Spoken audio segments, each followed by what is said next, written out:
ለብዙ ጊዜ ላይቤ ሲዘጋብኝ ኖሯል። ለብዙ ጊዜ ማለት ነው።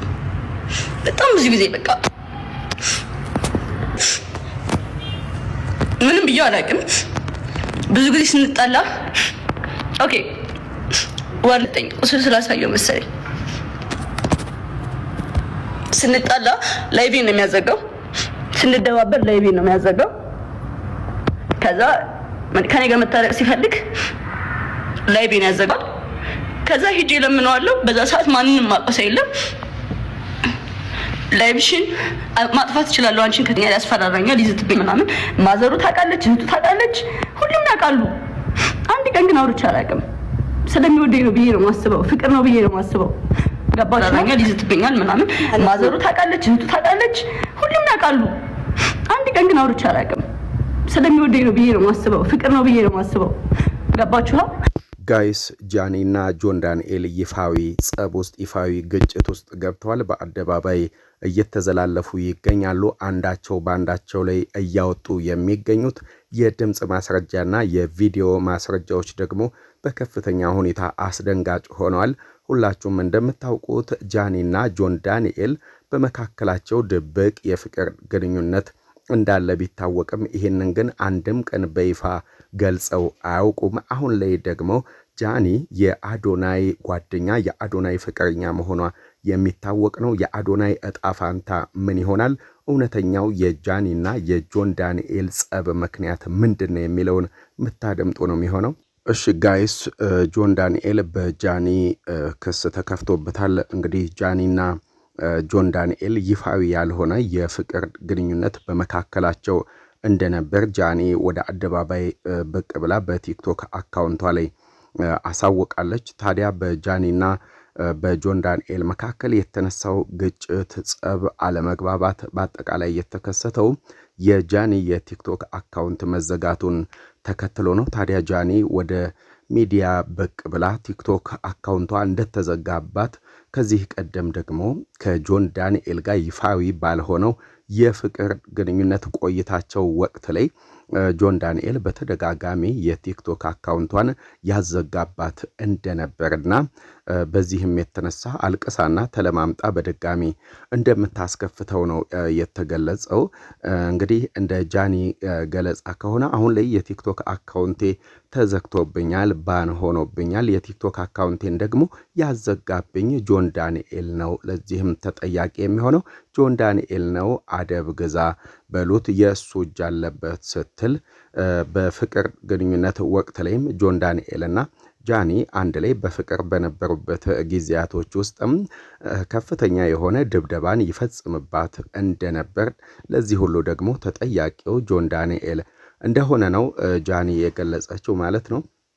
እንግዲህ እንደ ጃኒ ገለጻ ከሆነ በዚህ በቲክቶክ አካውንቷ ላይ ቤተሰቦቿን እንደምታስተዳድር፣ ብዙ ኃላፊነት እንዳለባት፣ ህይወቷንም ለመለወጥ ብዙ እየደከመች እየለፋችበት ያለ የቲክቶክ አካውንት እንደመሆኑ መጠን ጆን ዳንኤል የኔን ቲክቶክ አካውንት ማዘጋቱ ፍጹም ትክክልም ተገቢም አይደለም፣ ስለዚህ አደብ ግዛ በሉልኝ ስትል ነው ጆን ዳንኤልን የከሰሰችው ማለት ነው። ታዲያ በተቃራኒው በኩል ደግሞ በጆን ዳንኤል በኩልም እንደዚሁ ምላሽ ተሰጥቶበታል። ጆን ዳንኤል ግን ጃኒ ቲክቶክ አካውንቴ ተዘጋ ብላላለችው በቀጥታ ቲክቶክ አካውንትሽን እኔ አላዘጋውትም ብሎ ምላሽ አልሰጠም። በተቃራኒው ጆን ዳንኤል በሰጠው ምላሽ ላይ ከአዶናይ ጋር በነበረችበት ጊዜ ማለትም ከ2 ሳምንት በፊት ጃኒና አዶናይ ወደ ጎንደር ማቅናታቸው የሚዘነጋ አይደለም።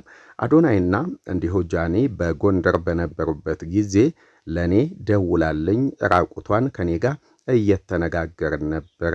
ከዛም ባለፈ ደግሞ ለጃኒ መኪና ገዝቼላታለሁ። እስር ቤት ውስጥ ባለሁበት ወቅት አነስ ያለች መኪና ልትገዛ ስትል የባንክ ውክልናዬን ሰጥቻት ደህና መኪና እንድትገዛ በሚሊዮኖች ገንዘብ ሰጥቻታለሁ። ስለዚህ ፈጽሞ የጃኒን ቲክቶክ አካውንት ላዘጋ አልችልም። መኪና እየገዛውላት ከዛም አልፎ ተርፎ የምችለውን ሁሉ እያረፍኩላት ባለውበት ሰዓት ቲክቶክ አካውንቴን አዘጋ ብላ ማለቷ ፍጹም ትክክል አይደለም። ስለዚህ እንባ ብዙ ሰዎችን ያሳስታል። ይሄ ከአዲሱ ጓደኛው ጋር ከአዶናይ ጋር በጎንደር በነበረችበት ጊዜ የላከችልኝ የድምጽ ቅጂ ነው፣ ቪዲዮም በእጄ ላይ አለ በሚል ነው እንግዲህ ወደ አደባባይ ወጥቶ ምላሽ የሰጠው ማለት ነው። እንግዲህ ሁላችሁም እንደምታውቁት አዶናይ ከሰሞኑ ወደ ሶሻል ሚዲያ ብቅ ብሎ በተለይ የተወሰኑ ቲክቶክ አካውንቶችን ለማዘጋት በግሩፕ በቴሌግራም ላይ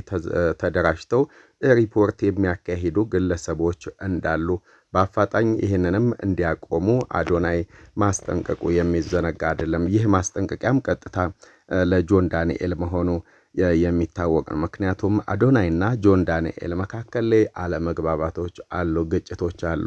ከነዚህ ዋነኛ ምክንያት የሚሆነው ደግሞ ጃኒ ነች። ጃኒ በቅድሚያ ከጆን ዳንኤል ጋር ይፋዊ ያልሆነ የፍቅር ግንኙነት እንደነበራትና ጆን ዳንኤል ግን ወደ እስር ቤት ከገባ በኋላ ከአዶናይ ጋር አዲስ ፍቅር እንደጀመረች፣ በዚህም ጆን ዳንኤል እንደተናደደ እንደተበሳጨ እሷንም ደግሞ ለመበቀል እንደሚፈልግ የሚያመላክቱ መረጃዎች ናቸው እየወጡ የሚገኙት። ታዲያ አሁን ላይ ጃኒ ከዚህ ቀደም በተለይ በፍቅር ጊዜ በነበርንባቸው ጊዜያቶች ውስጥ ጆን ዳንኤል ይደበድበኝ ነበር፣ በተደጋጋሚ የቲክቶክ አካውንቲን ያዘጋብኝ ነበር፣ ከዛም አልፎ ከቲክቶክ ላይ አጠፋሻለሁ እያለ ይዘትብኝ ነበር፣ ስለዚህ አደብ ግዛ በሉት ተው በሉት በሚል ነው ወደ ሚዲያ ብቅ ብላ እንግዲህ ይህንን ለህዝቡ ያሳወቀችው። አዶናይም ቢሆን ደግሞ ሪፖርት የምታካሂዱ አላችሁ፣ አይጠቅማችሁም፣ አቁሙ፣ እነማን እንደሆናችሁ እናውቃለን፣ ማዘጋቱን የምትችሉት እናንተ ብቻ አይደላችሁም፣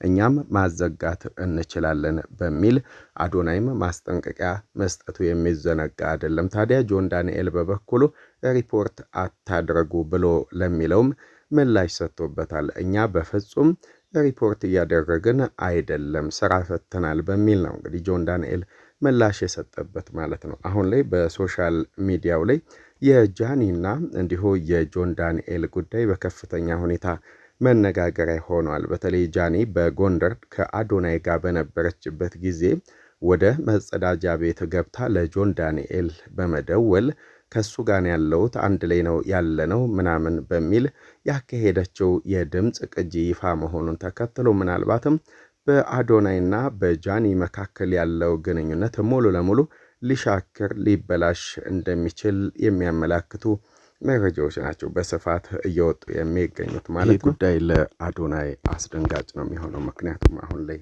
አዶናይና ጃኒ አንድ ላይ ናቸው፣ የፍቅር ግንኙነት ውስጥ ነው ያሉት። ታዲያ ከጆን ዳንኤል ጋር ትደዋወል እንደነበር ማወቁን ተከትሎ ምናልባት አዶናይና ጃኒ ሊለያዩ የሚችሉበት እድል እንደሚኖር ነው እየሰማን ያለነው። በቀጣይ ቪዲዮ እስከምንገናኝ ሰላም ሁኑልን።